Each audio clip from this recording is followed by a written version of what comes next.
tarde, penso que estamos em condições de começar e, em primeiro lugar, cumpre-me naturalmente agradecer a presença de todos e dizer que estamos muito contentes por isso.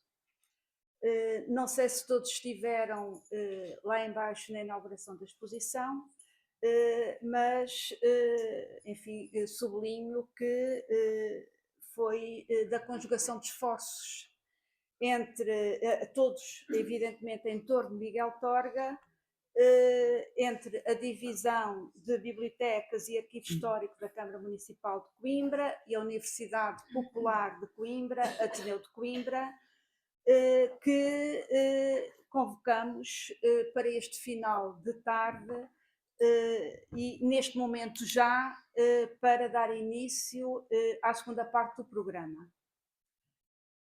Quero cumprimentar o Dr. Francisco Queiroz, justamente aqui responsável pela divisão de bibliotecas e arquivo histórico, bem como a doutora Dina de Sousa, com quem operacionalizamos mais a programação desta iniciativa. E, como sabem, é assinalando os 30 anos sobre o falecimento do escritor que a Universidade Popular de Coimbra registra no seu diário de atividades a conferência Uma História Trágico-Telúrica, Miguel Torga e a Guerra Civil de Espanha, que o Dr. Sérgio Neto, aqui ao meu lado, irá proferir a seguir. E, portanto, em nome da Universidade Popular, agradecemos a disponibilidade. Sabemos bem que as vidas são muito complicadas, ainda por cima, entre o Porto e Coimbra, mais complicada será, e, portanto, é um sincero agradecimento que deixamos aqui publicamente. O Dr. Sérgio Neto é professor justamente na Faculdade de Letras da Universidade do Porto, desde 2023, e investigador integrado do CITSEM, Centro de Investigação Transdisciplinar, Cultura, Espaço e Memória, e foi também docente aqui em Coimbra, na Faculdade de Letras, e antes ainda professor no ensino secundário. É ainda investigador colaborador do 620, Centro de Estudos Interdisciplinares do século XX da Universidade de Coimbra. Com vários livros e artigos publicados, dinamiza regularmente sessões em estabelecimentos de ensino e junto da sociedade civil, que somos nós. É também um dos investigadores que integra o projeto 25 de Abril, rumo ao cinquentenário, desenvolvido em parceria pelo Plano Nacional das Artes, pelo 620 e pela Comunidade Intermunicipal de Coimbra, projeto responsável pela exposição Ditadura, Revolução, Democracia, que foi reconhecida pela Direção-Geral dos Estabelecimentos Escolares e que já esteve patente aqui na biblioteca entre fevereiro e abril do ano passado, se não estou em erro. O Dr. Sérgio Neto dedica-se a temas como a questão colonial, numa perspectiva comparada, a história da Primeira Guerra Mundial e da Primeira República Portuguesa, a didática da história, com a análise de manuais escolares, e na sua bibliografia encontram-se ainda estudos sobre personagens como Lorca, Norton de Matos, Henrique Galvão, José Falcão, Bernardino Machado e Zé Povinho. Não sei porque é que deixei este em último lugar. Entre esses encontram-se publicações onde convergem a história e autores literários, com abordagens como a de hoje, que já mereceu um primeiro texto publicado em 2020 na revista da Universidade Autónoma de Barcelona, rubrica contemporânea. É um tema que o Dr. Sérgio Neto continua a investigar, creio que com novos dados, e, portanto, qualquer dia teremos uma nova publicação, certamente resultante desse trabalho que está em curso. A Guerra Civil Espanhola, com o lastro de horrores transversais a todas as guerras de todos os tempos, não é o cenário, mas é o contexto histórico que moldou a sensibilidade e o sentir de Miguel Torga, mediados pelas páginas do diário, do quarto dia da criação do mundo e de alguns poemas que têm aqui, no caso, depois de quererem dar uma vista de olhos. Sérgio Neto traz-nos uma releitura dessas páginas do escritor, que adotou um pseudónimo cheio de simbolismo. Trocou Adolfo por Miguel e Rocha por Torga, o arbusto, que aqui também têm, abundante em Trás-os-Montes, que nasce da rocha, reconhecido pela sua persistência e firmeza, também é panágio, acho eu, do Ateneu de Coimbra e da sua Universidade Popular. Vamos depois escutar o Dr. Sérgio Neto, agradecendo de novo a sua disponibilidade.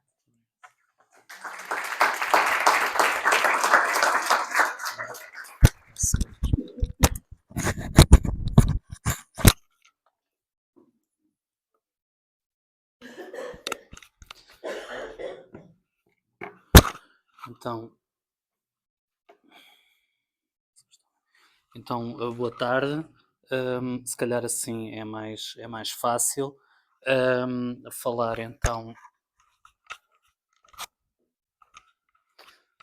convosco. Eu agradeço então em primeiro lugar o convite na pessoa da doutora Raquel, também esta atividade que se enquadra nas atividades da Universidade Popular de Coimbra e assim como também Casa Museu Miguel Torga e a Câmara e obviamente aqui a Casa da Cultura. O que hoje iria então falar convosco e conforme a doutora Raquel disse, é de facto um aspecto, um dos elementos que tenho trabalhado como investigadora. Não é o aspecto principal, até porque a minha área de especialização, eu sou da história contemporânea, não sou propriamente da literatura, e a literatura surge na medida em que considero, e há historiadores que consideram, muitos até, como uma fonte literária, como uma fonte histórica, de onde se pode tirar informações muito interessantes.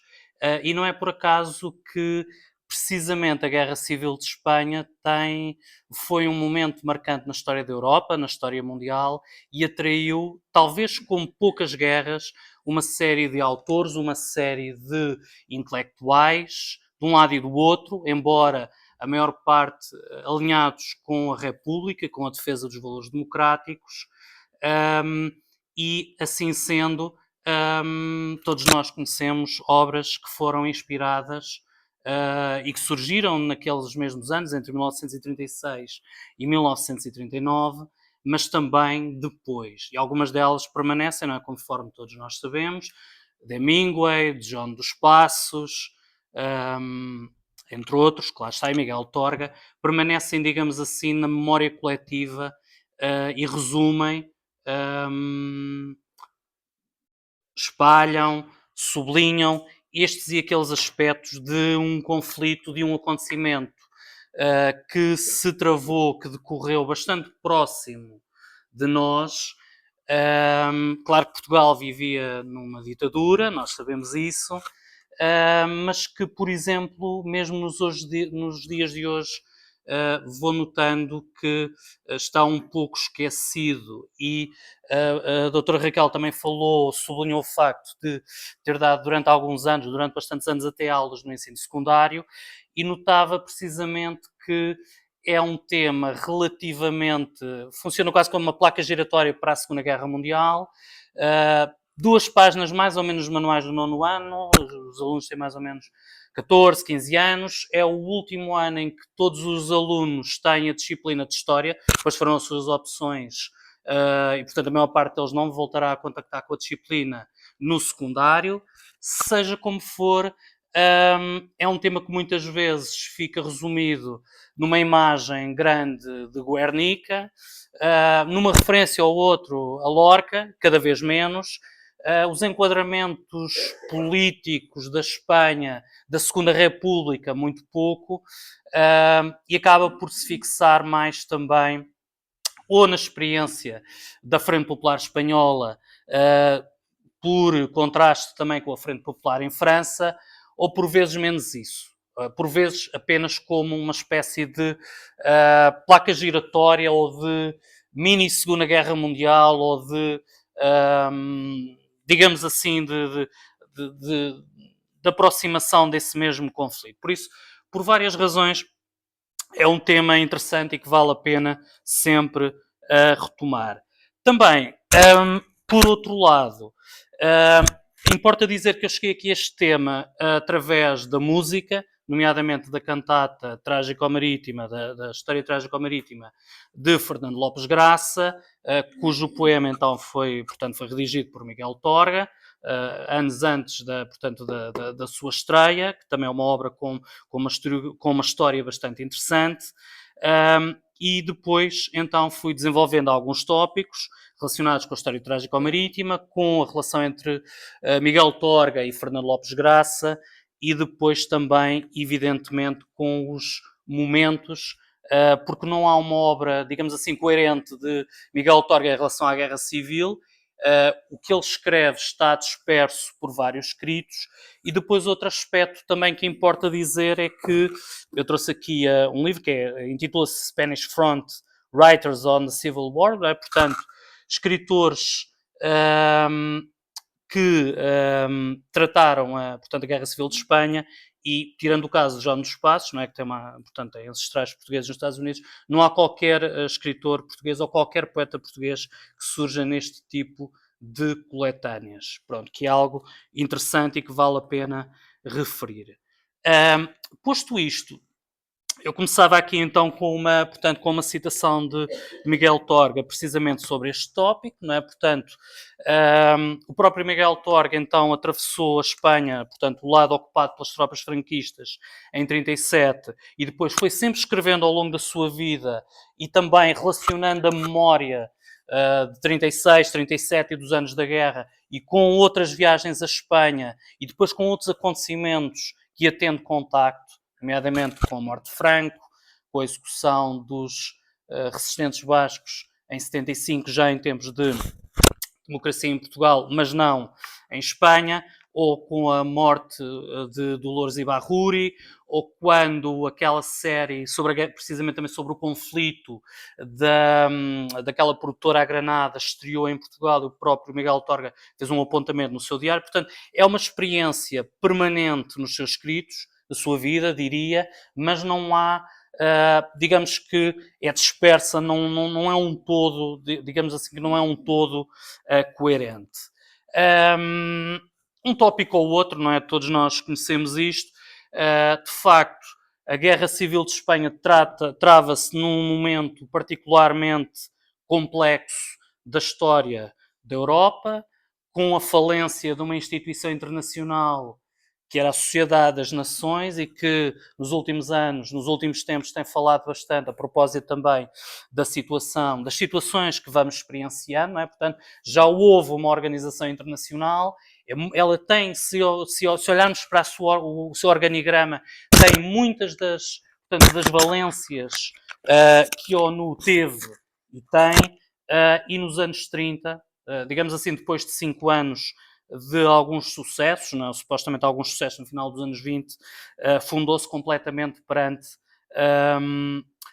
as reivindicações, perante o revisionismo, tanto da Alemanha e da Itália, para o caso europeu, não é? Portanto, este mapa, para além de nos chamar a atenção, conforme nós sabemos, portanto, do revisionismo da Alemanha e da Itália nos anos 30, e da intervenção e da participação, não é, de tropas alemãs e italianas, como sabemos, no cenário da Guerra Civil de Espanha, também nos deve chamar a atenção para aquilo que, portanto, para a Alemanha nazi, foi a Guerra Civil de Espanha, que acabou por funcionar muito como cortina de fumo. Não é? O próprio Franco teve interesse em prolongar a guerra, no sentido de exterminar os vestígios da democracia e da república, e em determinado ponto também Hitler deu este apoio, por vezes considerando que Franco, com os meios que tinha e com os apoios internacionais explícitos que tinha, e o próprio apoio da maior parte do exército espanhol regular, poderia ter ganho a guerra mais cedo. É preciso dizer que a guerra começou por ser um golpe de Estado, um golpe militar, e que, devido à resistência dos republicanos, nas suas diferentes grupos, se torna uma guerra civil particularmente longa, particularmente fatídica, não é? Conforme sabemos. De qualquer modo, funcionou como cortina de fumo, enquanto uma série de alterações na Europa iam acontecer, nomeadamente a anexação da Checoslováquia, a anexação da Áustria, o rearmamento da Alemanha, e, portanto, é a ideia de se apontar com um foco de luz para um lado e as coisas irem ocorrendo também, portanto, simultaneamente. Agora, se depois também nós olharmos para as fases, isto também é mais ou menos conhecido, eu creio que mais ou menos se consegue também ter uma visão clara. Efetivamente, o governo português de Salazar teve todo o interesse em apoiar os nacionalistas, ou os rebeldes, ou os franquistas, há várias designações que a historiografia dá. Foi importante para os franquistas garantirem a fronteira portuguesa, no sentido do apoio logístico e de facilitar o acesso a Madrid. E também, como sabemos, a guerra teve então várias fases, mas de um modo geral, os republicanos, que tiveram muito menos apoios, não tinham exército e que estavam mais divididos, não é, entre partidos de inspiração trotskista, movimentos anarquistas, o PC espanhol, os partidos republicanos propriamente ditos. Portanto, havia uma larga pleia portanto, de formações partidárias e de movimentos, e onde as alianças nem sempre, portanto, nem sempre funcionaram. Para além disso, a própria falência da organização internacional e o apoio pronto, que a Espanha, portanto, que a democracia em Espanha não teve. Portanto, são aspectos que vale a pena, portanto, referir para também enquadrar como em Portugal se ouvia falar da Guerra Civil de Espanha.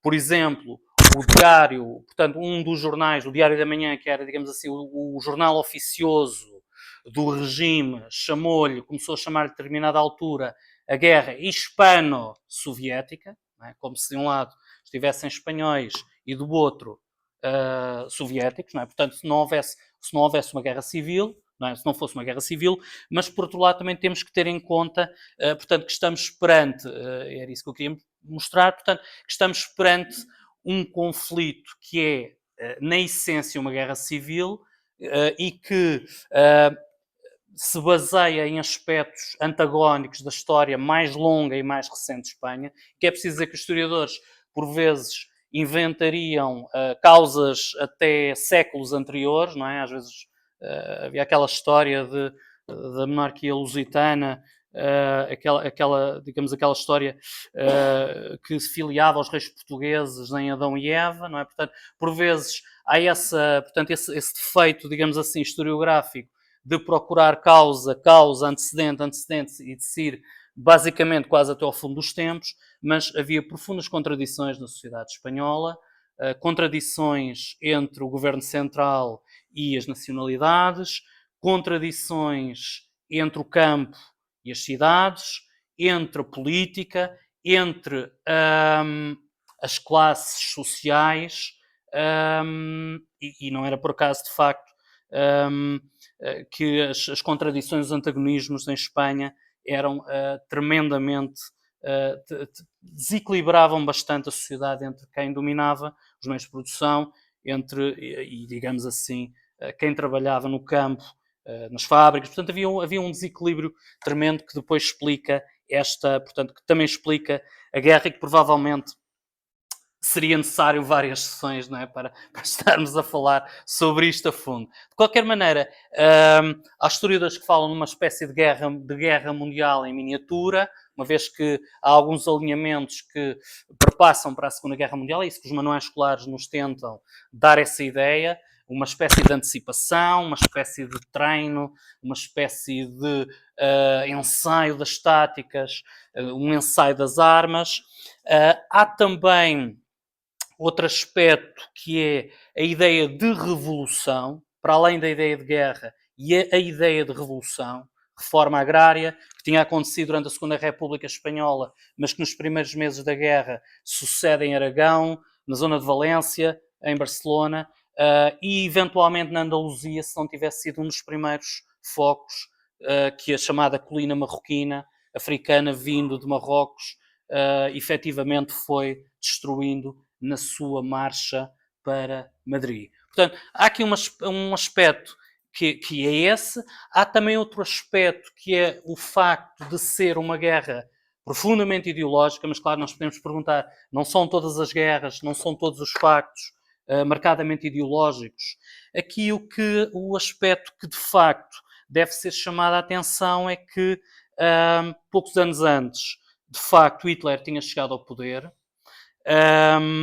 Havia imensos refugiados políticos pela Europa e, por exemplo, este é um aspecto, pode ser mais ou menos conhecido, quando o golpe para derrubar a República avança em julho de 36, uma série de movimentos políticos, nomeadamente de esquerda, estavam precisamente a fazer uma espécie de contra-Jogos Olímpicos para, no fundo, servir de alternativa e de contraposição aos Jogos Olímpicos de 1936, precisamente na Alemanha nazi, como uma forma de contrariar essa manobra de propaganda onde os próprios judeus foram, digamos, o antissemitismo na Alemanha não foi extinto, mas foi, digamos assim, amenizado, foi maquiado para conceder, para criar portanto, uma imagem mais, digamos assim, mais aceitável para os participantes nessas mesmas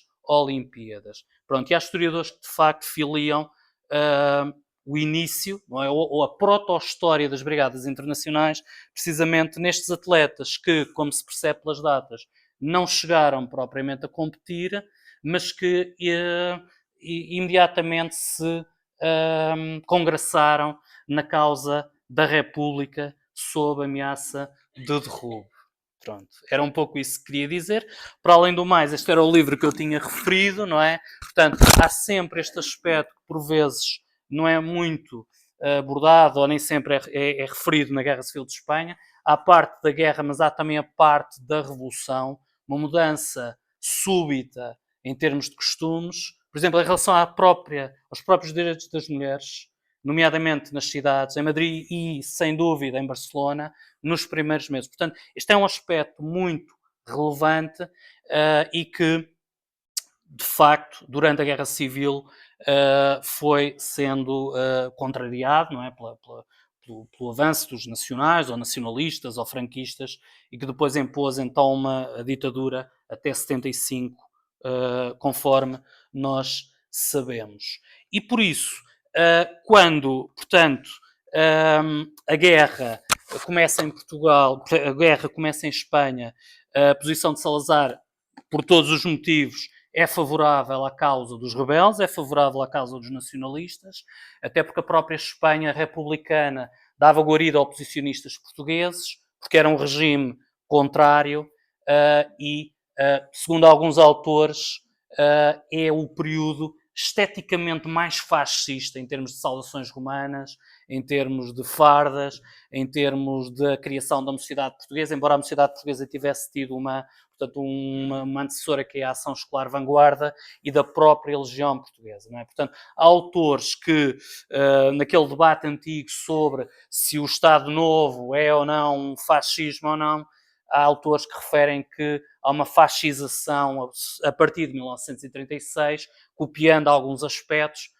mas que são aspectos mais estéticos, mais de maquiagem, mas sem dúvida que é um período onde, e nós sabemos que Salazar, nas entrevistas a António Ferro e em todo o seu discurso, há sempre um dizer e não dizer, não é? Portanto, há sempre o José Gil, aquele filósofo, chamou-lhe a retórica da invisibilidade, não é? Portanto, negar que é fascismo, mas simultaneamente aproxima-se por aqui, mas distancia-se ali, e de facto entre 36 e 39, portanto, se é que há uma máscara ou não, portanto, o Estado Novo assume totalmente em termos de expressão portanto, todas essas marcas. Para Miguel Torga, e indo aqui então à questão que nos traz outros, o seu entendimento da guerra civil tem que ser pensado à luz do iberismo, por isso é que a professora Raquel referiu exatamente a questão do nome, Miguel Torga. De facto, Adolfo não era propriamente um nome muito não era propriamente o melhor nome para se ter nos anos 30, não é? E de facto essa escolha por Miguel é uma escolha no sentido de aproximação, conforme todos nós sabemos, de alguns vultos espanhóis, Unamuno, Cervantes, há mais outros Miguel escritores, mas provavelmente terá sido por aqui. É preciso dizer que o Miguel de Unamuno, que foi uma das grandes inspirações de Miguel Torga, por esta altura, no início da Guerra Civil, teve um discurso mais favorável aos franquistas e depois há todo aquele debate na Universidade de Salamanca, até houve um filme mais ou menos recente sobre isso, onde, portanto, enfrentou um dos generais de Franco e correu riscos de vida e morreu pouco depois. O próprio Miguel Torga escreve precisamente sobre esse acontecimento no sentido de usar a palavra desilusão, não é? De desilusão. O que é que importa também mais referir aqui? Portanto, são então 3 fontes essenciais de onde podemos encontrar o pensamento de Miguel Torga sobre a Guerra Civil de Espanha. Não é um todo coerente, mesmo a criação do mundo, que neste caso corresponde ao 4º dia, e que é aquela viagem então que Torga realiza atravessando a Espanha ocupada pelos franquistas e alguns países da Europa, não é, mesmo esse 4º dia, não é apenas sobre a Guerra Civil, não é? Mas sobre uma série de países onde temos democracias, não é? Como é o caso, ou regimes demoliberais, como é o caso da França, mas depois também ditaduras, como foi o caso da própria Itália. O diário, também sem dúvida, em uma série de entradas, durante e depois, e evidentemente os chamados poemas ibéricos, que têm uma cronologia interessante e que, no fundo, só vai ser fechada, começada a construir nos anos 30, só vai ser fechada, digamos assim, nos anos 60. E que era um pouco também sobre isto que eu ia falar. Pronto, a viagem então que Miguel Torga faz através de Espanha e de outros países na Europa, então, durante o ano 37, é através de uma viagem de carro, com companheiros, todos nós conhecemos do 4º dia da criação. Pronto, é uma viagem que encontra situações próprias de um conflito e próprias daquilo que sucedeu, que foi o fuzilamento sistemático, não é? Um autor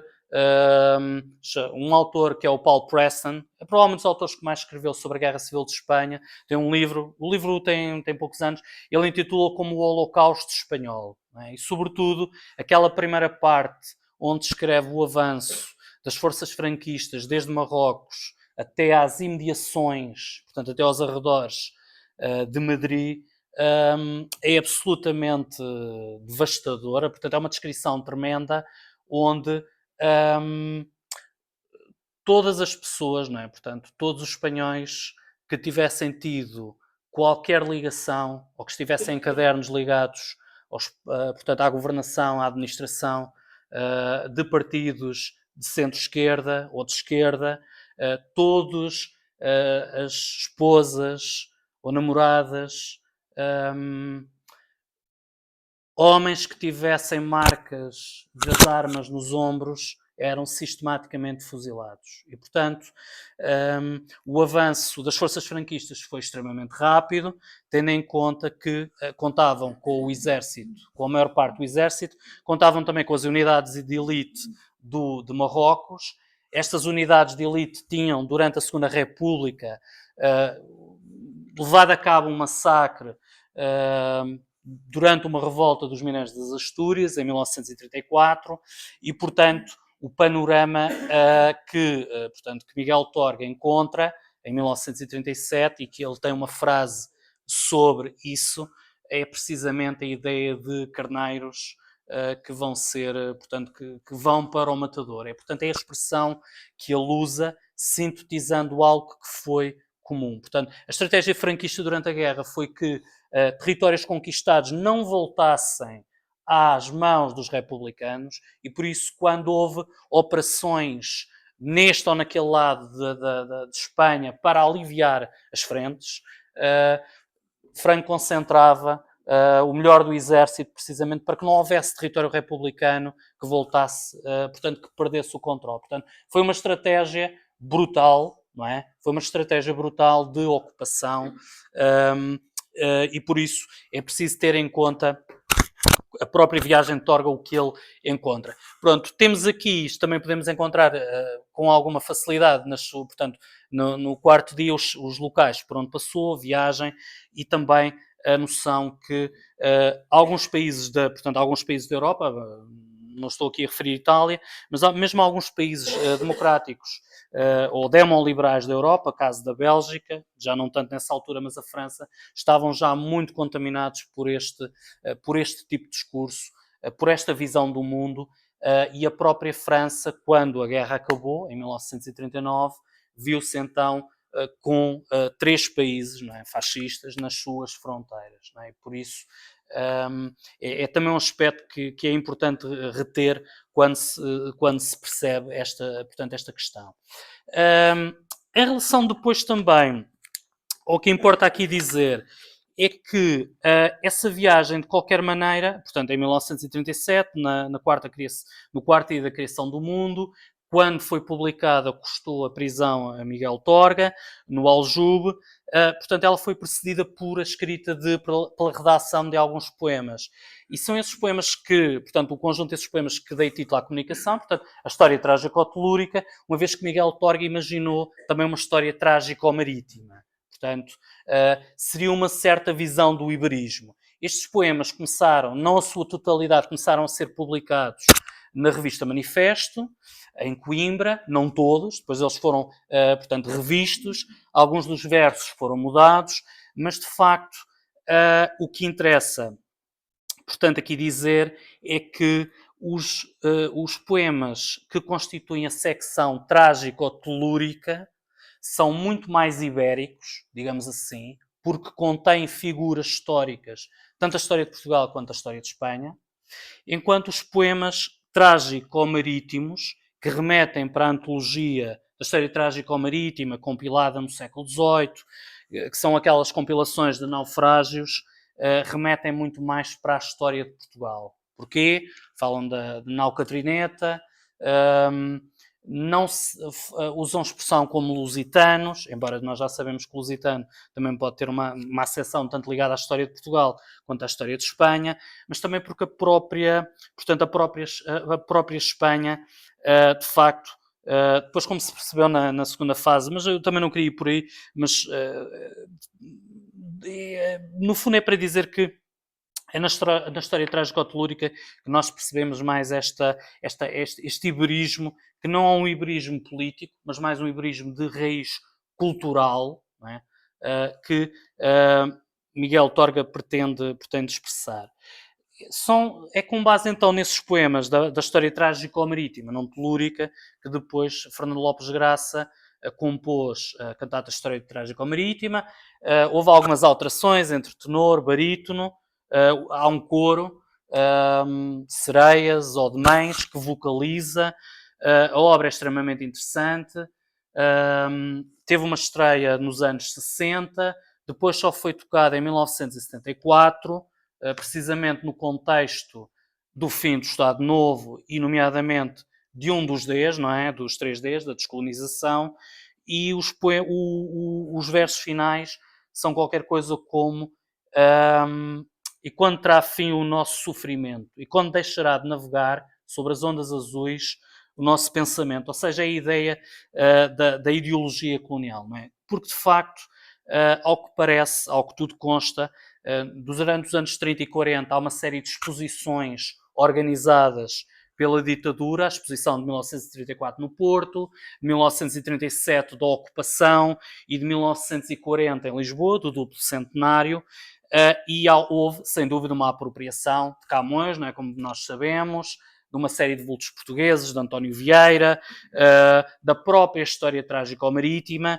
e nesse sentido os poemas de Torga são um distanciamento dessa visão triunfalista, e daí mesmo o facto de, quando a obra é tocada em 74, se perceber verdadeiramente o contexto, tanto da cantata de Lopes Graça, quanto dos próprios poemas de Miguel Torga, num sentido anticolonial e que, no fundo, nos remete para uma nova fase da história, portanto, da história portuguesa. E por isso era um pouco aqui isto que queria trazer.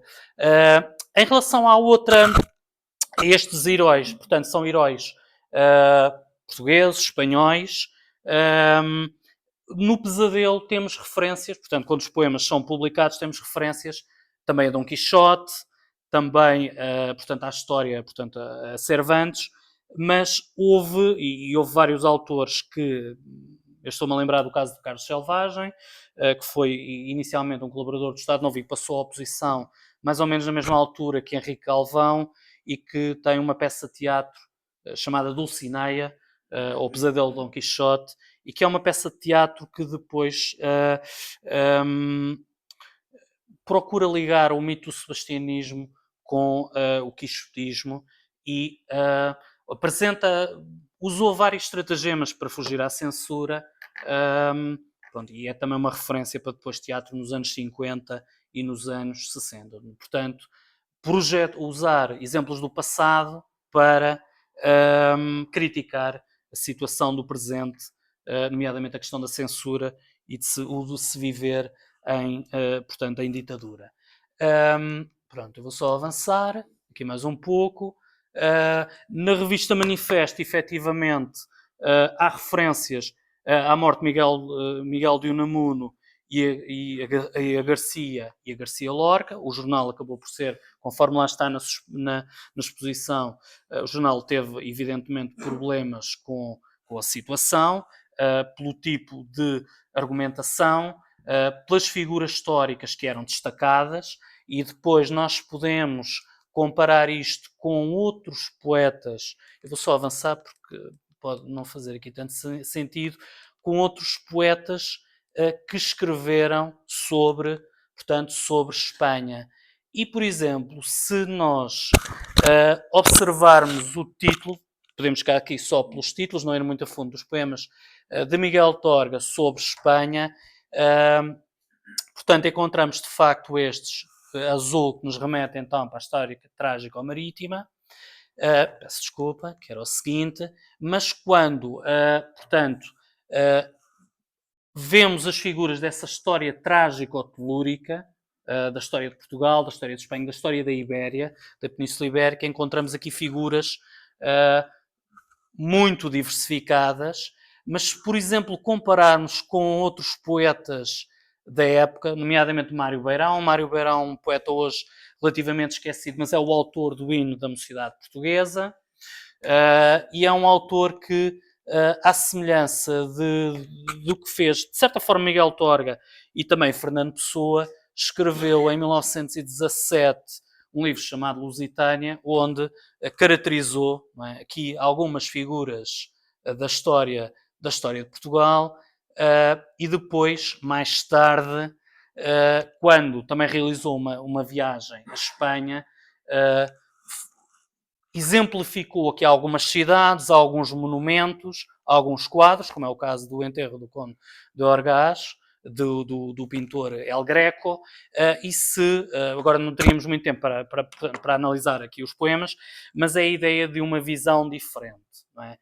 Houve também poetas ligados ao Estado Novo que enfatizaram os aspectos da guerra civil vista a partir do ponto de vista nacionalista, encontramos vários, e era isso que eu também queria um pouco, ver se só aqui consigo mostrar, mas se calhar aqui não, eu se calhar vou só avançar então, para ser mais fácil,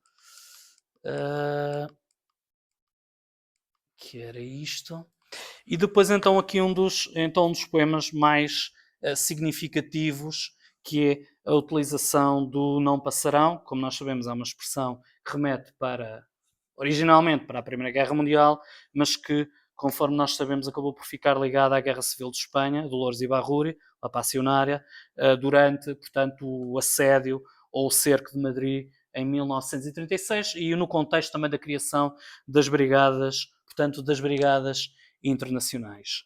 Portanto, este é um dos poemas mais significativos.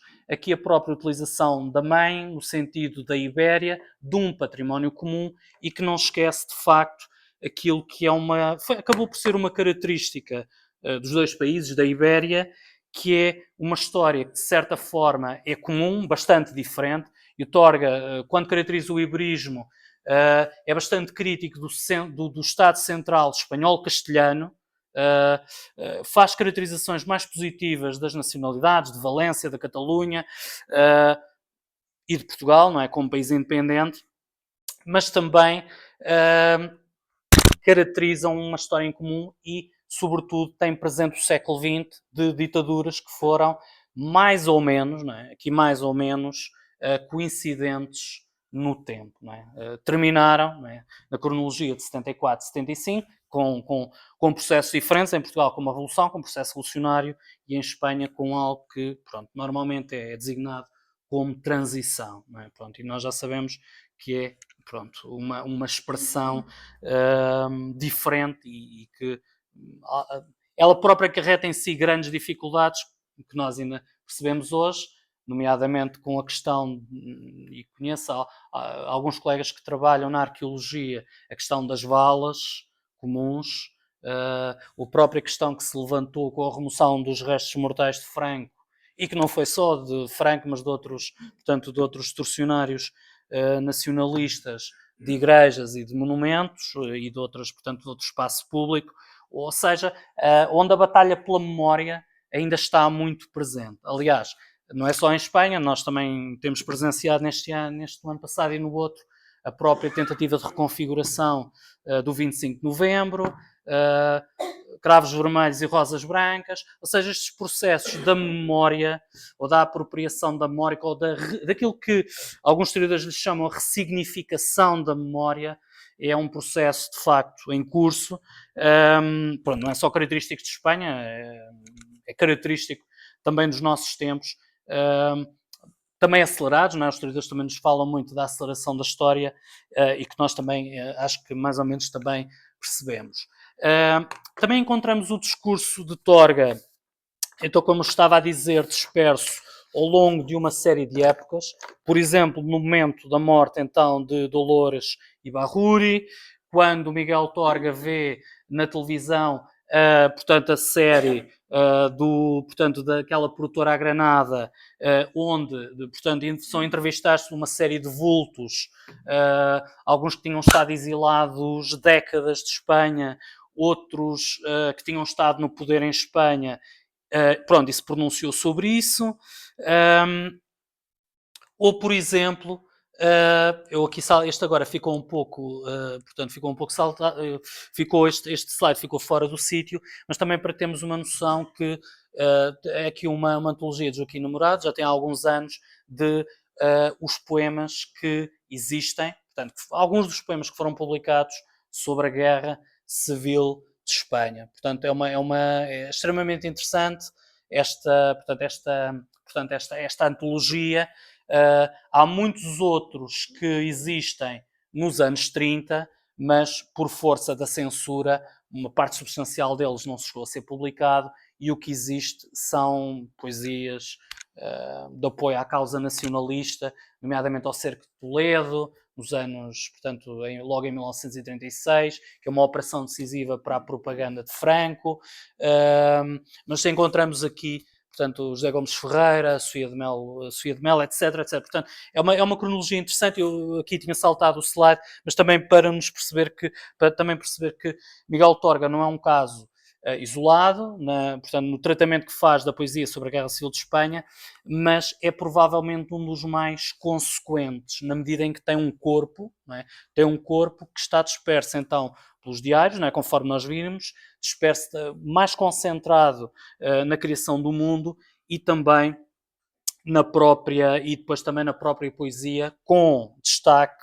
para os poemas ibéricos, que tiveram, portanto, eles começam a ser escritos nos anos 30, mas a publicação já com outro título só se está em 1965. Houve algumas mudanças em alguns versos, e, por exemplo, se lermos, digamos aqui nas antologias mais ou menos recentes, Há versos diferentes que depois são da cantata ou da utilização que o Lopes Graça fez precisamente portanto, dessa mesma composição musical, e que vale a pena, portanto, então nós termos também, não nos esquecermos. Eu só avançar, então, pronto, o que é que nós encontramos aqui, que era aquela descrição então que vos queria dar. Portanto,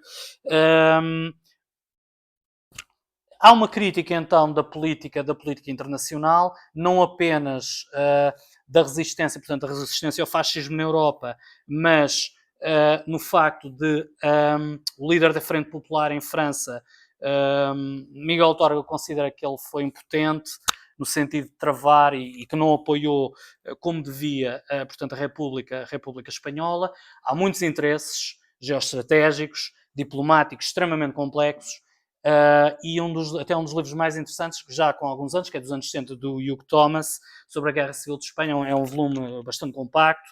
Ele só foi publicado em Portugal depois do 25 de Abril, obviamente, e grande parte do livro é sobre a questão internacional. Não é? Nós não nos podemos esquecer que quando, por exemplo, o jornal O Manifesto está prestes a acabar, em 1938, os republicanos lançam a última grande ofensiva, que é a Batalha do Ebro, que é a maior batalha da Guerra Civil de Espanha, mas não é necessariamente uma batalha decisiva, porque destrói, basicamente os republicanos lançaram tudo para tentar ganhar tempo, e também porque coincide com os acordos de Munique, onde, portanto, as democracias sacrificaram a Checoslováquia portanto, aos apetites territoriais de Hitler. E de uma parte, portanto, da chefia, portanto, do governo republicano, houve uma tentativa de, digamos assim, portanto, submergir ou juntar a Guerra Civil de Espanha a esse novo conflito que poderia haver, mas como nós sabemos, pronto, e é interessante às vezes a ideia de que, portanto, em Espanha a guerra acaba, portanto, termina em abril e depois começa na Europa, não é? Em 19... Se quiser, pronto, aqui também são cronologias que às vezes podem ser um pouco eurocêntricas, não é? Portanto, há autores que filiam o início da Segunda Guerra Mundial com o expansionismo japonês logo no início dos anos 30, não é? Ou, por exemplo, na União Soviética, na Rússia, a guerra é muito estabelecida como 41 ou 45, no contexto da Grande Guerra Patriótica. Portanto, aqui o que eu quero dizer é que as cronologias são diferentes, não é? São diferenciadas e têm que ver, de facto, com a própria ligação direta ou não aos países, e depois com estas visões, não é? Portanto, estamos a falar de tempos, e daí também essas relações que são feitas. É provavelmente o parágrafo mais explícito, portanto, que Miguel Torga nos dá sobre a Guerra Civil de Espanha, escrita aqui, provavelmente tirada um apontamento, mas depois escrita a posteriori, precisamente sobre uma situação comum, portanto, o fuzilamento e a sepultura em vala comum. A ideia, isto portanto, é uma frase extremamente curta, mas está ali tudo, nomeadamente a ideia de cruzada. Por exemplo, nós já vimos muito recentemente na propaganda política do Vox, e nós sabemos que o imaginário medieval, um imaginário medieval e nacionalista, muitas vezes é convocado para a propaganda da guerra, não é? Daí o caso do Vox, podia dar muitos mais exemplos. A ideia também de hereges também é extremamente interessante, não é? Portanto, há aqui uma referência também à ideia de cruzada, mas eventualmente também à própria Inquisição. E depois, claro, a própria desumanização. Aqui não está a ideia das rezes de carneiros, mas a própria desumanização do conflito. Não é? Portanto, todos os conflitos, em termos de propaganda, a propaganda começa por desumanizar ou procurar desumanizar os chamados adversários, e esta guerra efetivamente não foi, portanto, exceção. Nós encontramos depois também outros elementos não necessariamente ligados à guerra, mas à música, à literatura. Aqui há a morte de Manuel de Falla, compositor de ou de Granada, e aqui uma referência ao concerto de Cravo, e depois também, muito interessante, outras memórias. O próprio Torga, sobre a Guerra Civil de Espanha, diz-nos que em 74, 75 ele escreve isto, que nunca na vida leu tantos jornais, em 74, 75, e que o período em que tinha lido mais jornais tinha sido precisamente durante a Guerra Civil em Espanha e durante a Segunda Guerra Mundial. Portanto, é interessante a importância que o conflito teve no próprio desenvolvimento do seu pensamento e na sua ação cívica. Aqui é uma referência a algo que é o último, digamos assim, a última reunião ministerial do governo republicano, prestes a partir para o exílio, em Figueras, portanto no norte da Catalunha, já com uma parte substancial dos acessos cortados para os refugiados que evacuaram a Catalunha quando os franquistas cortaram a zona republicana em duas partes. Ou também algo que são elementos da atualidade, não é? O último extrator, por assim dizer, do franquismo, que foi a execução então de 5 nacionalistas bascos, não é? Portanto, o episódio também é relativamente conhecido. Franco já praticamente moribundo, e a ordem para manter a violência, que nunca diminuiu, não é? Nunca foi uma violência figurada, porque nós lembramos sempre daquela passagem de Maquiavel, não é? Quando é que o tirano deve ser mais incisivo, se é no início ou se é durante o seu consulado, e Maquiavel diz-nos que deve ser no início, para a memória, não é, permanecer, e a ideia da repressão permanecer. No caso do franquismo, aliás, como de outras ditaduras, esta questão da violência manteve-se até ao fim, e daí depois também há aquilo que é a memória de, as memórias da Guerra Civil, que Miguel Torga nos reatualiza para ele próprio em face disso. Eu tinha mais aqui algumas coisas que escrevi, porque eu parti aqui de um artigo que a professora Raquel referiu, que é um artigo sobre estes tópicos. O artigo não é necessariamente original, até porque houve mais pessoas que já escreveram sobre esta mesma temática.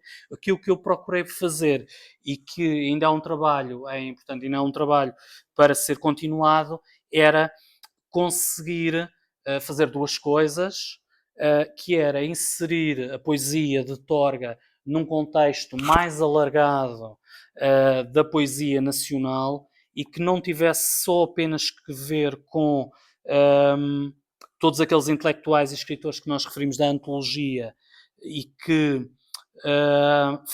defenderam a causa da República, mesmo quando ela era já uma lembrança remota, mas também no próprio enquadramento perante outras poesias concorrentes, e da qual hoje não há memória quase nenhuma, mas depois também enquadrá-lo, e por isso é que também falei aqui, trouxe aqui a antologia, numa perspectiva mais lata, ou seja, que Torga que conseguisse enquadrá-lo digamos assim, numa visão mais internacional.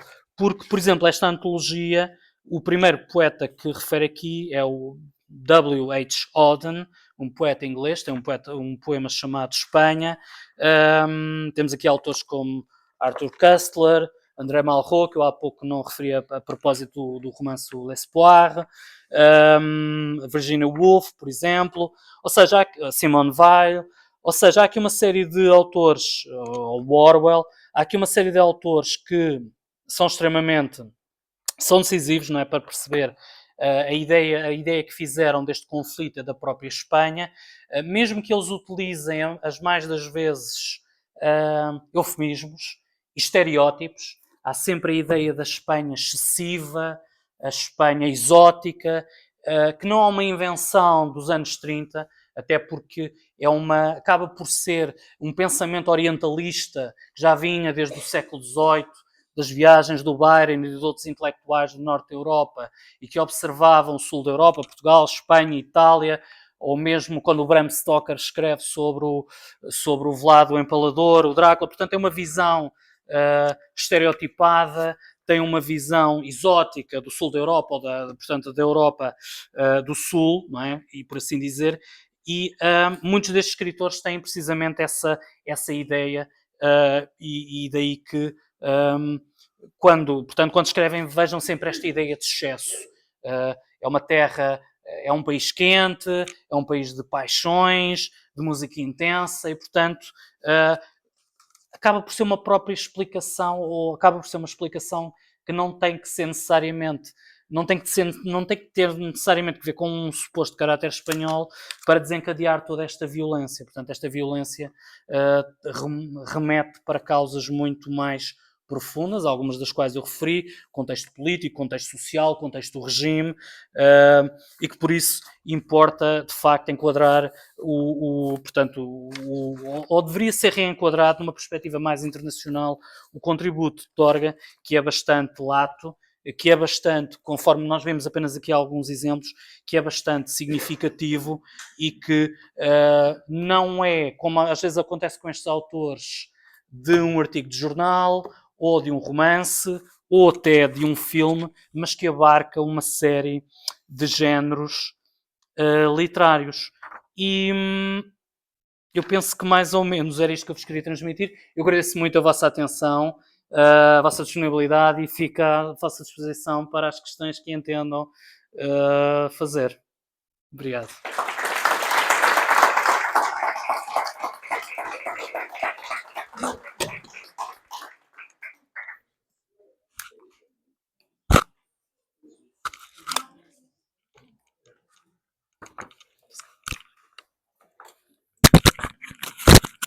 Ora, vamos então prosseguir. Muito obrigada pela exposição que nos trouxe aqui Miguel Torga, um homem que, ao contrário do que sucede muitas vezes, em que a terra vem ter connosco, foi ele que foi ter com a guerra, porque foi uma viagem que fez sem necessidade explícita, segundo creio, não é? Portanto, sim. foi com os amigos ou com alguém conhecido, numa altura em que não tinha carro, e portanto temos também que ter isto presente, e portanto ele foi procurar a guerra, não é? E desse contacto, do que viu e do que sentiu, resultou isto que nos trouxe aqui, e que é muito interessante, porque articula justamente a sensibilidade de Miguel Torga com os horrores da guerra. E, portanto, como dizia o Dr. Sérgio Neto, está disponível para esclarecer, conversar, comentar alguma intervenção que pretendam fazer, e passo, portanto, a palavra a vocês.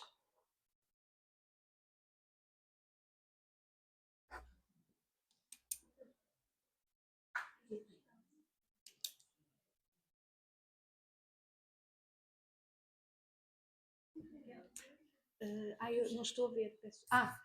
Sim, faz favor. É uma pequena pergunta de provocação. Eu notei no discurso algum estereótipo relativamente misógino. Quando refere que eram condenados ao fuzilamento os homens, os combatentes, as esposas, as irmãs, todos aqueles que tivessem uma marca de uma pistola, uma carabina ao ombro, eram fuzilados. Mas, quando se refere ao universo feminino, vem a passionária e vem as mulheres que, independentemente do seu estado, do seu ser feminino, eram combatentes de ombro a ombro com os homens.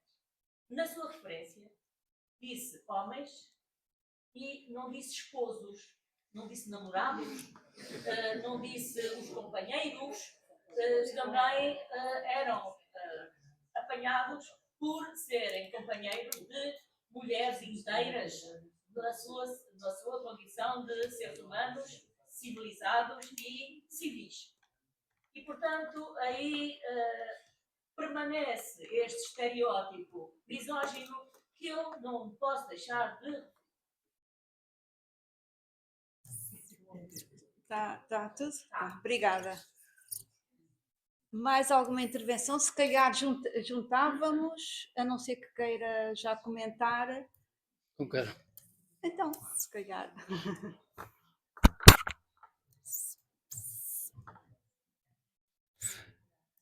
Eu agradeço a questão e que é muito pertinente. É provável, é provável. Mas por acaso pronto, em minha defesa, um dos cartazes que referi, que estava ali, que por acaso não comentei, era precisamente de uma combatente, a fotografia e que mostrei também.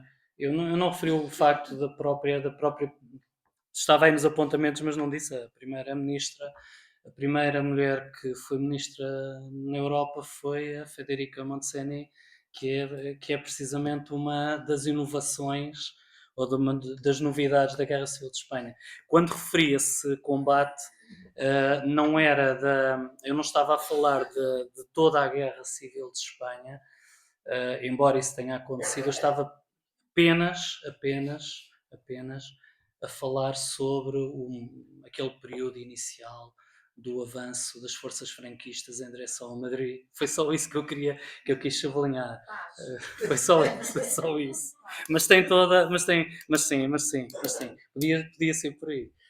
Acho que também foi importante, eu não teria tempo para sublinhar a questão da revolução dos costumes. Foi muito importante. Não, sim, claro que li, mas não falei. Só o facto de nós termos uma figura com destaque, não é? Como a La Passionária ou a Dolores Ibarruri, temos a primeira mulher que é ministra num país europeu, o facto de termos mulheres combatentes, a própria revolução, não lhe chamarei totalmente sexual, mas a própria revolução em costumes, sobretudo nas primeiras fases da guerra, diz bastante sobre também pensarmos o conflito, não apenas pela guerra em si, que foi brutal, mas pela questão da revolução, que foi absolutamente. Aliás, eu recordo-me agora quando, agora das próprias comemorações dos 50 anos de Abril, eu recordo-me de ter estado às vezes a falar também com alunos e de remeter para a Guerra Civil de Espanha, onde aspectos que apenas sucederam em Portugal em 74, 75 e que durante alguns meses, durante pouco tempo, refiro, tinham sucedido em Espanha nos anos 30, até porque estamos a falar de uma sociedade patriarcal, muito fechada, com a Segunda República, de facto, houve alguns tímidos direitos que começam a ser dados, mas depois, mesmo durante a Segunda República, há um recuo, não é? Que é aquilo que se chama o Bienio Rosso, vermelho, o Bienio Nero, não é? Portanto, nós percebemos o que é que isso quer dizer, e onde esses direitos avançam e recuam. Durante a Guerra Civil de Espanha há de facto esta questão do avanço, há mulheres a lutar na linha da frente, há jornalistas, não é? Eu não referi aqui nenhuma, mas há jornalistas que estão, há fotojornalistas como a Gerda Taro, que há uns tempos até deu, se calhar já foi há um ano, deu precisamente um programa sobre ela e é um momento também importante nesse sentido. Aliás, o próprio Franco compreendeu isso e usou a imagem da mulher como um modelo, um contramodelo, digamos assim, pequeno-burguês de regresso ou retorno ao lar, no fundo procurou projetar essa imagem precisamente para contrariar aqueles anos que, do ponto de vista das décadas seguintes em Espanha e sobretudo daqueles anos iniciais, pós-guerra, foi absolutamente devastador para as liberdades de todos e das mulheres em particular, não é? Eu não referi aí, mas conforme sabe, as mulheres foram humilhadas, houve violações sistemáticas, cabelos rapados, humilhações públicas, e que decorriam, como eu disse, no facto de terem namorados ou pais ligados à oposição e depois o próprio Franco criou uma lei retroativa, não eram apenas aqueles que tinham pegado em armas para resistir, mas todos aqueles que tinham tido ligações ao centro-esquerda e à esquerda portanto, desde a Segunda República, e aí todos e todas foram, portanto, todos e todos foram objeto de trabalho de escravatura, fuzilamento, prisões, e que depois culminou, quer dizer, em termos estéticos ou em termos simbólicos, no Vale dos Caídos, não é? Que é, portanto, uma tentativa estranha de apaziguamento, não é? Porque supostamente é um monumento de concórdia, seria um monumento de concórdia nacional, pelo menos é assim que a propaganda o defende, quando tem exatamente um sentido contrário, não é? Mas pronto, eu percebi. Muito obrigada. Vamos então continuar. Duas pessoas deste lado. Primeiro o Martins e depois atrás, eu não sei o seu nome, peço desculpa. Então, a minha curiosidade tem a ver com aquela questão que o Sérgio referiu a propósito da escolha do pseudónimo do primeiro nome, com referência a Unamuno e Cervantes, e referiu muito de passagem uma característica de desapontamento, um certo desapontamento que Torga poderá ter tido relativamente a Unamuno. Eu gostava que explicasse, que aprofundasse isso um bocadinho, só para eu perceber, embora se perceba que sabe qual é o percurso que Unamuno teve, do ponto de vista da sua relação com o franquismo, depois a revolta, mas perceber melhor um bocadinho até do ponto de vista cronológico como é que a relação de afeto Sim. Sim, aflorei, foi relativamente rápido. Efetivamente, o escritor Miguel de Unamuno e a própria escolha dos pseudónimos, pelo menos é aquilo que nos explicam quem estuda a literatura, terá que ver com essas duas figuras. Há um outro Miguel que eu agora não me... mas que é de um período anterior, ou contemporâneo de Cervantes, mas eu por acaso agora não me recordo. Mas acho que é mais uma hipótese académica, não é? Mas sim, é essa hipótese. Em relação a esta relação, Unamuno tem um percurso bastante extenso. Por exemplo, ele visita Portugal já durante a ditadura e percebe que está, de certa forma, que a ditadura em Portugal o quer manipular no sentido de ser uma figura, quando vem a Portugal já é uma figura institucional, não é? Uma figura, é o reitor da Universidade de Salamanca, portanto já, apesar do seu espírito crítico, eu não tenho uma história desde os finais do século XIX, de crítica do colonialismo espanhol, de própria crítica da monarquia, mas também crítica da República. Portanto, é uma figura que se vai situando em diferentes patamares, digamos assim, e nessa visita a Portugal, o Unamuno percebe-se então que estão a tentar manipulá-lo. Ele próprio fala naquilo que ele designa como, para designar o regime português como fascismo de cátedra. Ele utiliza essa expressão. Depois aqui há uns anos houve mesmo alguma teorização sobre esse aspecto, não é? Na especificidade do fascismo em Portugal, e então usou-se essa expressão. Mas ele diz a uma das pessoas que o está a acompanhar que tem que sair rapidamente dali para ir tomar um café, para se afastar dos fascistas, não é? Quem relata esse episódio, ou quem teve acesso a isso, está referido num livro do João Medina, que é Franco, Salazar e Hitler, onde está uma série de testemunhos. Ele aborda precisamente essa ideia de manipulação.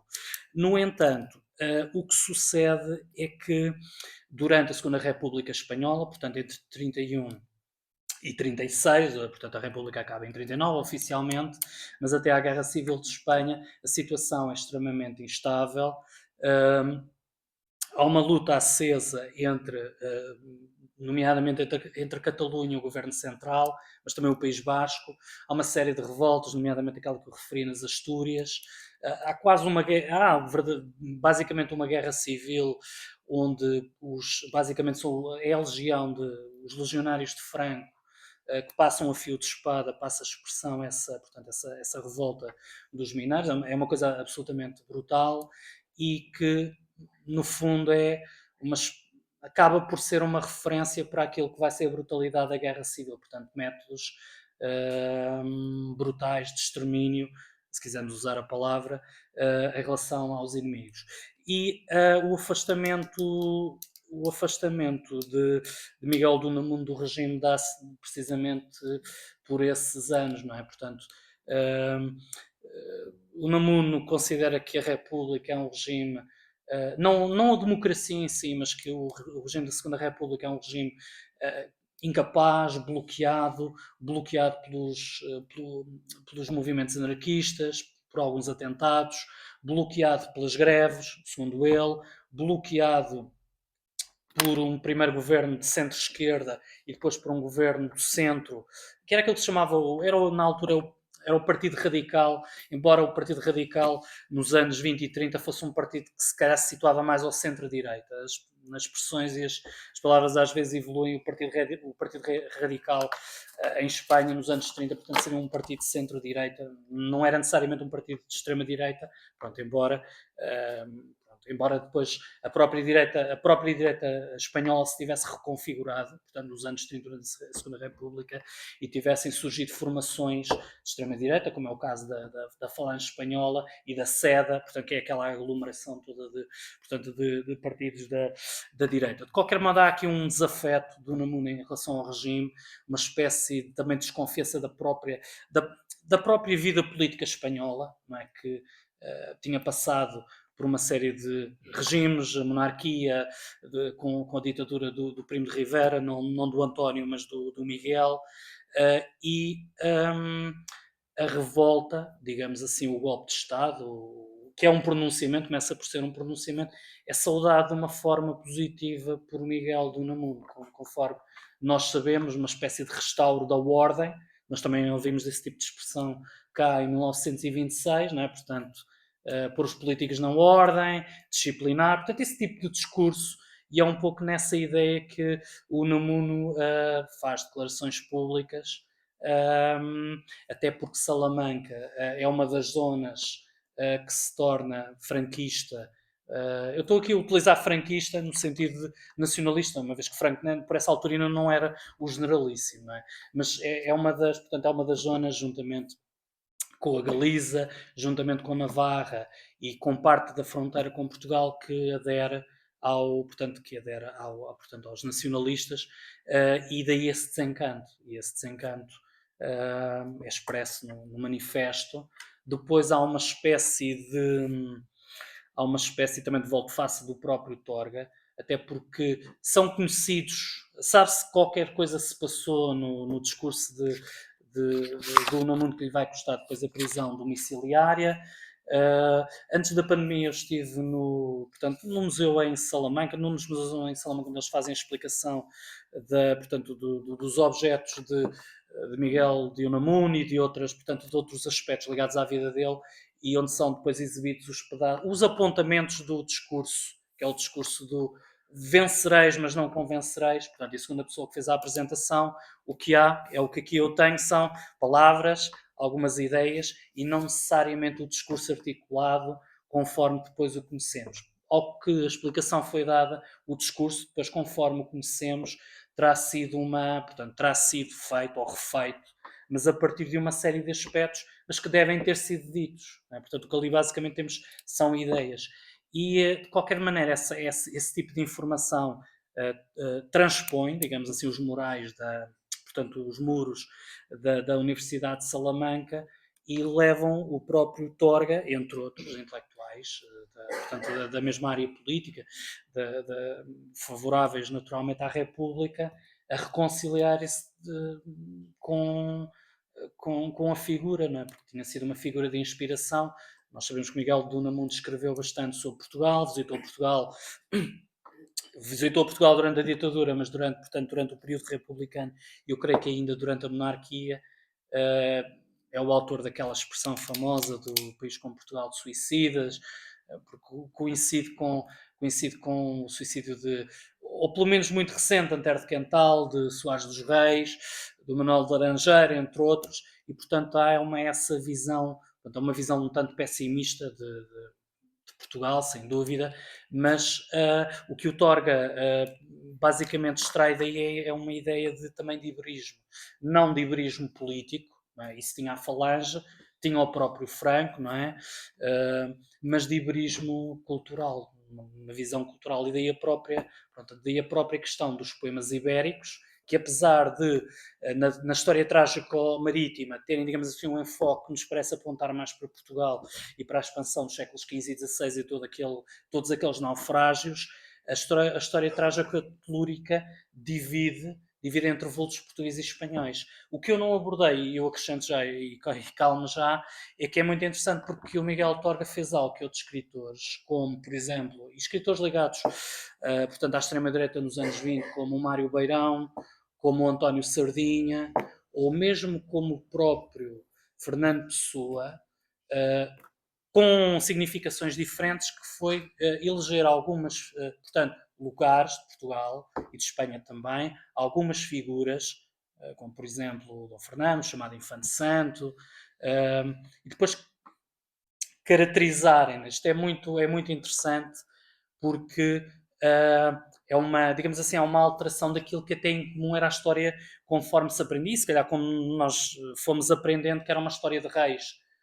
Aqui, o que estes poetas todos, independentemente portanto, da sua formação, da sua ligação partidária e das suas questões ideológicas, é precisamente escolher outras figuras consideradas excepcionais, não ia dizer heróis, embora eles se chamem heróis, mas figuras importantes da história, e é interessante, penso que pode ser também um tópico, porque eu penso que ainda não foi estudado como é que os diferentes autores lidaram, e no caso do Mário Beirão, o tal autor do hino da Mocidade Portuguesa, conforme, quando ele próprio viajou com Espanha, como evitou os temas mais complicados, ou seja, não escreveu praticamente nada sobre a guerra, e fixou-se em figuras mais ou menos consensuais, mesmo para o lado. Ou seja, não era necessariamente o Filipe II, não é?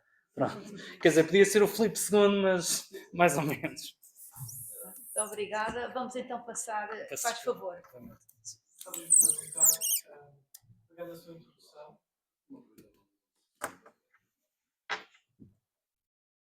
como historiador, decisões tomou ao pegar no escritor. O facto de ser historiador. Depois queria perguntar também o que é que o atrai mais.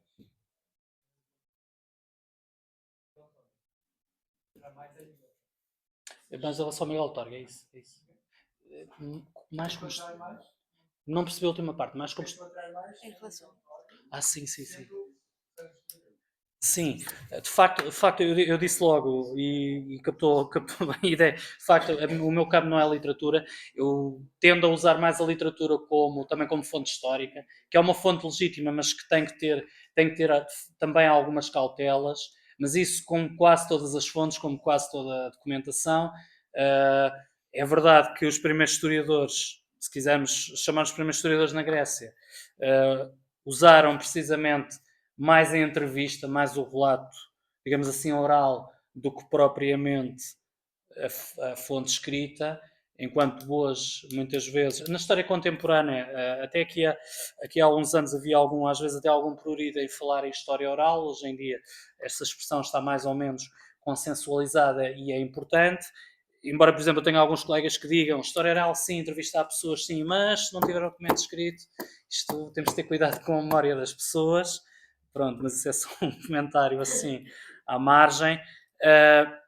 E claro, quando se aborda, mas respondendo à sua questão, quando se aborda a literatura de um ponto de vista historiográfico, os autores que consultamos, nomeadamente em termos de teoria, são diferentes. Não quer dizer que nós não passemos por ele e não os conhecemos. Muitas vezes também é importante, e aqui eu não fiz isso, ir a autores menos conhecidos, ir a autores que muitas vezes estão ainda mais esquecidos do que os outros que eu referi. Porque, no caso de Miguel Torga e outros, estamos perante escritores que consensualmente consideramos como os dos mais importantes, não é? Neste caso para o século XX, mas escritores, eu não lhes queria chamar menores, mas escritores menos conhecidos, não é, mesmo que o sentido estético que eles tenham, a estética que eles tenham não seja tão reveladora, em termos de zeitgeist, em termos de espírito do tempo, eles conseguem ser muito informativos. E, precisamente, noutros trabalhos, relativamente à Primeira Guerra Mundial, que a professora Raquel também referiu, tenho servido também de escritores relativamente pouco conhecidos. Muitas vezes que escreveram coisas um pouco por ocasião, e que escreveram pouquíssimas vezes, não são profissionais, se quisermos chamar isso. O próprio Torga tinha outros a fazer, não é? Conforme nós sabemos, mas também pode ser uma ideia interessante, não é? Porque aqui não vamos necessariamente a estas grandes figuras, não é? E o Miguel Torga tem uma leitura, e vou já à sua grande questão, tem uma miríade de ângulos sobre o qual pode ser encarado, não é? E pode ser lido, mas era isto. Em relação ao Miguel Torga, o que me atraiu particularmente foi este tópico, não é? Porque a Guerra Civil de Espanha me interessa particularmente, aliás, como a questão dos conflitos e das memórias. Eu cheguei lá, como disse, através portanto, indiretamente através da cantata histórica Trágico-Marítima do Fernando Lopes Graça, mas atraiu-me precisamente, para além da parte musical, a questão da Guerra Civil. Pareceu-me que era interessante, porque não há quase, só muito recentemente é que se escreveu sobre, já se escreve historiograficamente sobre a história da Guerra Civil de Espanha, praticamente desde o 25 de Abril de 74. Mas acabou por ser muito a memória das oposições, que é extremamente importante, o exército, não é, que participou, português, os chamados viriatos, que entraram na Guerra Civil de Espanha, enviados por Portugal, mas é menos conhecida a questão dos republicanos, não é? Portanto, havia republicanos, oposicionistas portugueses que estiveram nas brigadas internacionais, havia também portugueses imigrados em Espanha e que provavelmente nós nem sabemos se eles são portugueses, porque muitas vezes os nomes deles estavam hispanizados, não é? Onde é Rodrigues, tornava-se rapidamente Rodrigues, e nós não temos por vezes hipótese de saber se estamos a falar de portugueses das brigadas internacionais, são mesmo portugueses, e porque a própria República teve algum receio de criar uma brigada internacional portuguesa para, digamos assim, não degradar ainda mais as relações que tinha com Salazar. Por um lado, acaba por ser um contrassenso, uma vez que o governo de Burgos, de Franco, foi praticamente reconhecido. Mas o que me atrai precisamente sobre isso foi precisamente este tópico.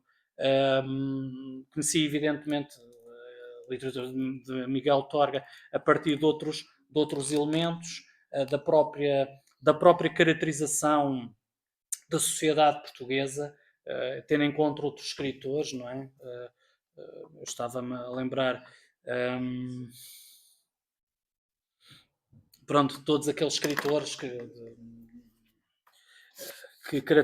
acabaram por caracterizar o Portugal durante o salazarismo, a vida nas aldeias, as dificuldades, e que emergem nos anos 40 e nos anos 50 e nos anos 60, mas de facto não é propriamente a minha área, e até em termos cronológicos, uma vez que tenho estudado mais a primeira metade do século XX e não tanto os anos 50, os anos 60, mas evidentemente que é um campo extremamente interessante, e a literatura pode e deve oferecer muito à historiografia. Acho que às vezes as áreas nem sempre comunicam o que devem. Pronto, é um pouco o que acho, se respondi. Obrigada. Mais alguém quer? Sim, não sei, faz.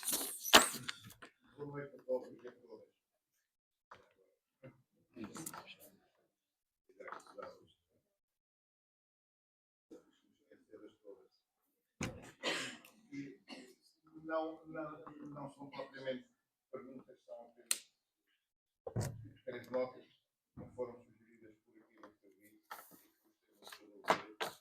Aliás, o Sérgio ainda é uma grande maturidade, um grande saber. A primeira questão é que referiu aí, bem sua defesa, referiu aí o Reinaldo Ferreira em Passant, como é evidente, tem um magnífico poema sobre as mulheres heroicas que morreram às portas do Brasil. Depois, lembrar que não é por acaso que alguns historiadores, entre eles o Fernando Rosa, consideram o período de 1936 a 1940 como um período de grande afirmação do salazarismo e um dos períodos mais negros, do autoritarismo e do fascismo. E, finalmente, lembrar, é apenas uma sugestão, que alguns autores que foram escrevendo sobre a Guerra Civil de Espanha, e incluíram as memórias que têm da Guerra Civil de Espanha em romances ou em textos. Lembro apenas de Ferreira, que, por muito estranho que pareça, foi professor em Bragança nos anos 40, acho que não cumpriu o mando letivo, passou por lá pouco tempo, e no livro Wagner J. refere algumas passagens que têm a ver com o ambiente que se vivia em Bragança, que era uma terra perto de Espanha, como calculam, e refere algumas tertúlias que se faziam nas farmácias de Bragança, em que havia alguns farmacêuticos que eram manifestamente africanos, apoiantes de tudo o que fosse contra Franco, e refere também algumas figuras que acabaram por ter, ligadas também aos republicanos, que acabaram por ter guarida em Bragança.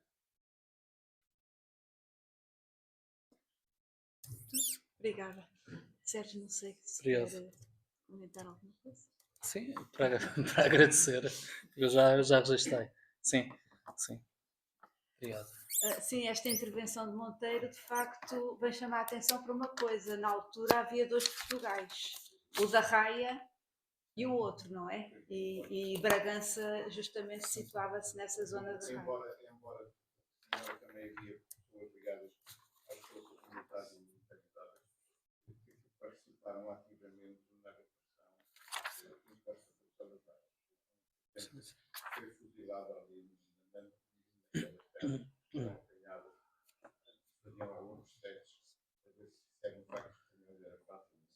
Quando se apanhavam do lado de cá. Aliás, isso é um apontamento pessoal. O meu pai ainda teve um fórum de onde foram fuzilados alguns espanhóis. Já está a história oral a funcionar. Sem dúvida. Essa história sobre a história oral, para mim, é uma não questão, porque os historiadores que dizem isso têm que ter cautela, porque se forem por aí, têm que arriscar, pura e simplesmente, da história, o Fernão Lopes. Evidentemente, depois a hermenêutica teoria tem que ser diferente. É que o Fernão Lopes faz história ouvindo. Sim. Sim. Um apontamento.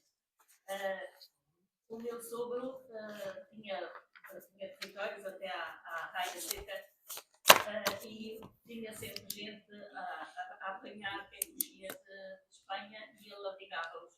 Mas muitas vezes não conseguia. E a polícia portuguesa, quando apanhava pessoas a fugir, dizia-lhes diz azeite e diz coração. Eles não azeite e coração. E então bastava uma destas duas palavras para serem fuzilados. Vamos denunciar. Azeite e coração. Morriam. Obrigada. Aqui. Quem? Peço desculpa, não tinha visto. Sim, vai assim, fica. Eu